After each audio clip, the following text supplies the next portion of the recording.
proposed to me. So here's the story of my husband proposing to me. So I'm so embarrassed. Goddamn. Okay. Let me take a sip of wine. So he had went and got a ring. I didn't know he had went and got the ring like custom design from a jewelry store here in Atlanta called Mayors. And we were both working at the same job. I ended up leaving after we got engaged. But okay, to make a long story short, he had this whole day planned and we had this car. It was a hoopty. We bought it for like $300 because we moved in together, okay? And we both worked together. So he lived down the street from the job. We were living in Buckhead, Atlanta.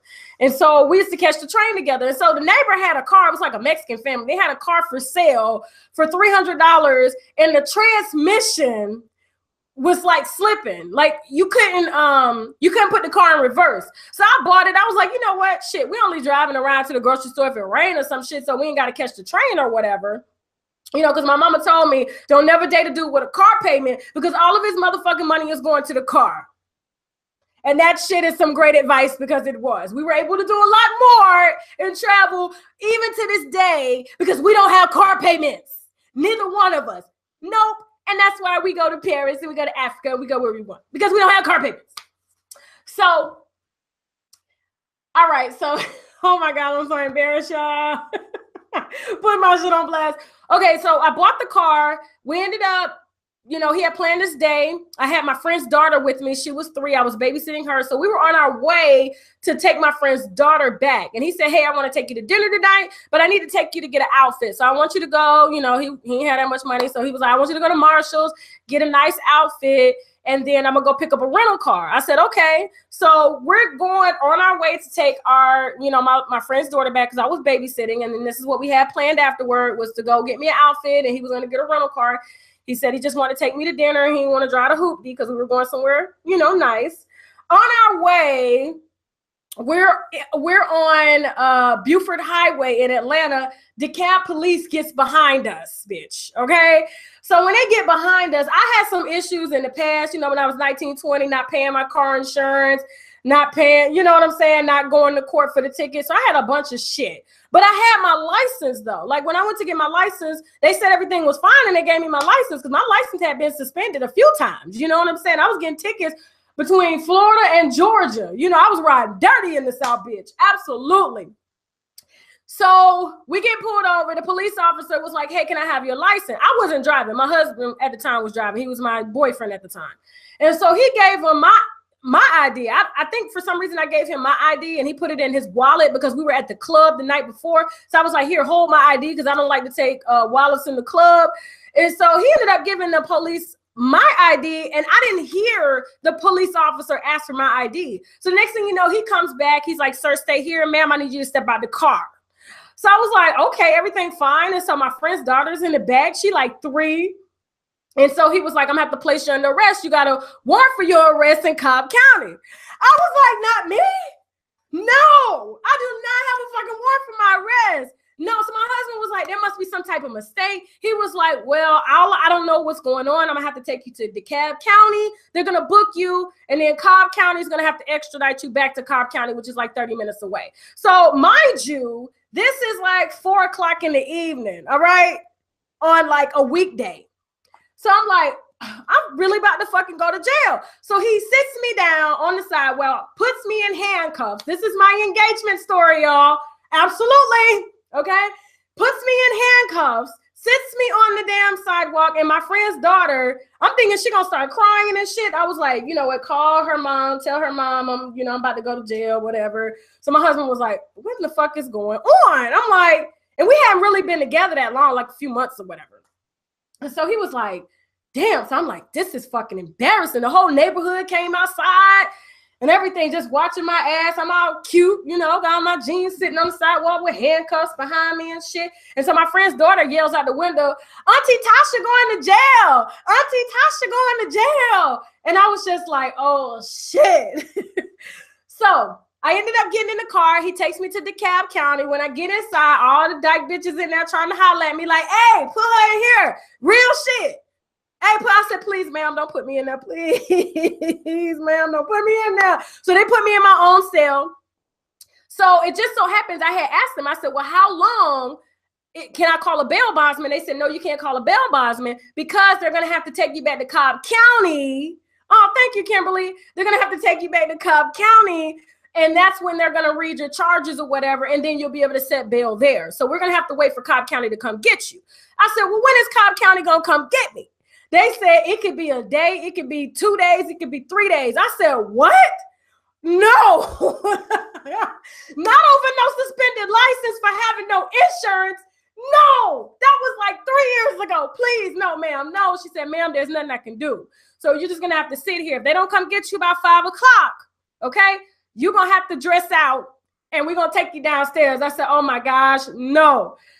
So guess so happens, they heard my prayers. Cobb County pulled up, bitch, in 30 minutes. So I got in that van happily. I was sitting in that van. They had me chained from the top to the bottom like I was a murder suspect, bitch. Like they had caught me for murder. So we in the van, the motherfucking van, you know, side to side. You know, you can't really do nothing because, you know, if the van hit a pothole, your ass is rolling to the side. So because you chained, you can't do nothing. So I finally get to Cobb County. Fast forward to Cobb County. Cobb County gets me there at 8 o'clock, by 8 o'clock at night. When I arrive at Cobb County, I said, hey, what's going on? They said, well, you can call a bail bondsman, but here's the thing. We don't know what your charges is going to be, what your bond is going to be, because the judge has to set them. I said, wait a minute, bitch, I got to see a judge? Are you serious? They said, yes, ma'am. And the judge, you'll go to court at 9 a.m. in the morning. I said, no fucking way. Are you serious? Over not paying insurance in the state of Georgia 3 years prior. And y'all gave me a license. And y'all issued a warrant for my arrest, all because I didn't pay the ticket. So I see the judge the next morning. He posts the bond for $900. He said, no, it wasn't a bond. He was like, if you pay the court $900, we'll release you immediately. So the night before, I'm calling my boyfriend at the time, which is my husband now. I'm like, I'm sorry. He was just laughing. He was like, yo, motherfucking ass locked up. It's you dumbass. He just talking shit. I was like, first of all, you're African. You're not supposed to be like laughing at me. I'm in jail right now and you're laughing. He said, why in the fuck are you crying? I said, because I'm in jail. So I'm in jail, you know, I'm basically don't want to dress out, nothing like that. Finally, 5 o'clock the next day, my husband comes, post bond. I get out. He takes me straight. I said, I'm hungry because I didn't eat all day. I refuse to eat. I refuse to even make up my bed because they gave me all this shit to make up a bed. They gave me toiletries. All the women in there was fighting over that shit. They was like, give me that shit if you're going to leave. And then I didn't know that I couldn't give it to them. So when they were getting ready to release me, they said, man, we can't release you unless you go back and get your blankets and toiletries and all that shit. I said, I got to go ask them bitches for that shit back? Are you serious? Okay, so I went and got that shit back. Got out of jail. Husband took, I said, look, I'm hungry. I want some chicken. He took me to Popeyes. I ain't had no shower. I refused to take the shower. We get back to the apartment. He says, okay, go upstairs. Look in your book bag. This is my proposal story. He says, look in your book bag, and I got something in there I need to give you. I said, okay. So I go upstairs. I look in my book bag. I'm like, there's nothing in this book bag.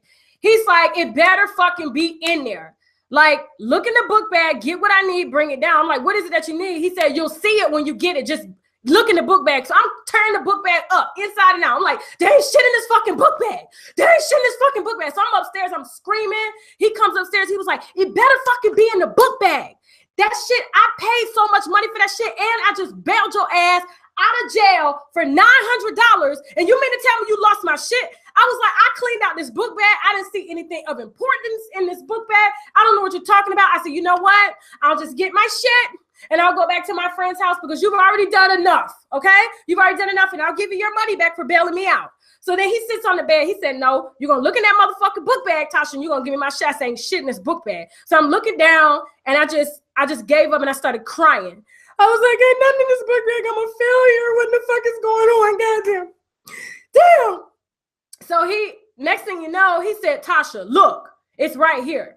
And I said, what are you talking about? He said, look, it's right here. So he reaches over my shoulder and he had the box there with the ring. And bitch, that bitch was blinging. I said, what? I ain't had no shower. I wasn't dressed out. He said, well, he said, I was going to ask your ass at Ruth Chris, but your dumb ass went to jail and spent down my money. So now I'm just gonna give it to you here. Stanky, musty, here's the ring, bitch. Will you marry me? That is my fucking marriage proposal.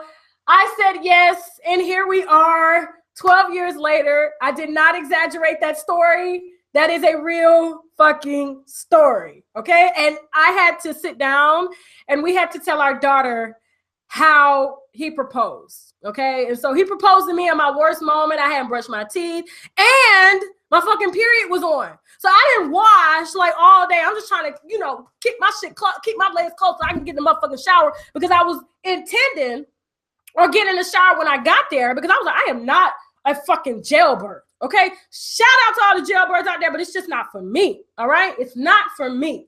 It's just some places you just know that shit ain't for me. And so when we got in, my first duty was to go upstairs, take a shower. I had grease all over my face and all over my hands from eating Popeyes. I need to take a shower and just detox, just fucking detox. And then when he told me that shit, like it shit just really just. It was the sweetest thing ever. Boy, did he get his dick sucked really well that fucking night. Absolutely. Absolutely. And then that's our story. Now I gotta go. Bye. Oh, you know what? Before I go, y'all, shit. I almost forgot the wine review. I am drinking the Lucky Duck Malbec. Okay, can y'all see that? I know it's a bit bright. I'm trying to can y'all see that shit? It's like really bright yellow. It's the Lucky Duck Malbec, grown in Argentina. For those of y'all that are wondering what a Malbec is, just like you drink a Chardonnay grape, you drink a Muscat grape. Like a Muscat grape is a Moscato. Whenever you drink Moscato, okay, it comes from a Muscat grape, which is a table grape that was grown in Italy. This is a grape, Malbec, okay, that was grown in Argentina. And the Malbec grapes are the most mild tasting wine grapes ever. I mean, it's a simple, very just kind of light wine, and it complements everything. You can drink this with white foods like chickens, poultries, fish, and all that shit. And you can drink it with dark foods. Hell, you can even have it with sugar, okay? It's not sweet, but for people who are just getting introduced to red wines and they typically don't like them, this is a great wine to start off with, which is a Malbec grape, okay? And Gascon, I don't know if you, Gascon, Gascon, Gascon makes the best Malbec on the market. And you can get that wine for like $9, but I'm drinking a much cheaper version, inexpensive version of a Malbec, but since it was grown in Argentina, I felt compelled to buy it, and it's amazing. Absolutely. I've almost finished the glass. This is what we've been drinking all week, and I got this from Walmart for $3.96. I will leave the link below this live, okay, so that you can purchase it. This wine honestly tastes like chocolates and blueberries. And like I said, it's a really nice, simple wine. And for those of y'all that hate red wine and you haven't developed, and I wouldn't even say that you hate red wine, you just haven't developed your taste palette for it. Because red wine, it's kind of like getting age on you. You like to do shit in your 40s that you didn't like to do in your 20s. That's what red wine is. That's what it does for the body and the soul and the spirit, okay? So don't dismiss it, because a lot of times, especially Black folk, okay, we prefer to drink the sweet wines because we're used to drinking sweet shit like Kool-Aid and stuff. And so just like you like certain foods with different tastes, you know what I'm saying, sweet, sour, things like that, these wines are grown to complement those foods and to bring out the flavors in those foods, okay? So don't be opposed to drinking red wine or to not drinking red wine just because it's not sweet, because your tongue is only saying sweet right now. And so there are levels of wine that you can drink until you build up your palate. And then one day you'll go from drinking a $3 bottle to a $200 bottle. And when you drink that $200 bottle, like I was drinking 4 of those bitches for the Floyd Mayweather fight, absolutely. Oh my gosh, every bottle that you drink, that shit just smoothly goes down. You can definitely tell the difference between a $200 bottle and a $3 bottle. But at the same time, there are some great $3 to $7, $10 bottles, but they're not going to be on the level as a $100 or $200 bottle. Just know that, but they'll be good. But when you do taste a $150 bottle of Chardonnay or Cabernet grown in Napa Valley, you will know the motherfucking difference. That is for sure, okay? So thank you all so much for watching. If y'all like this live, Fucking subscribe.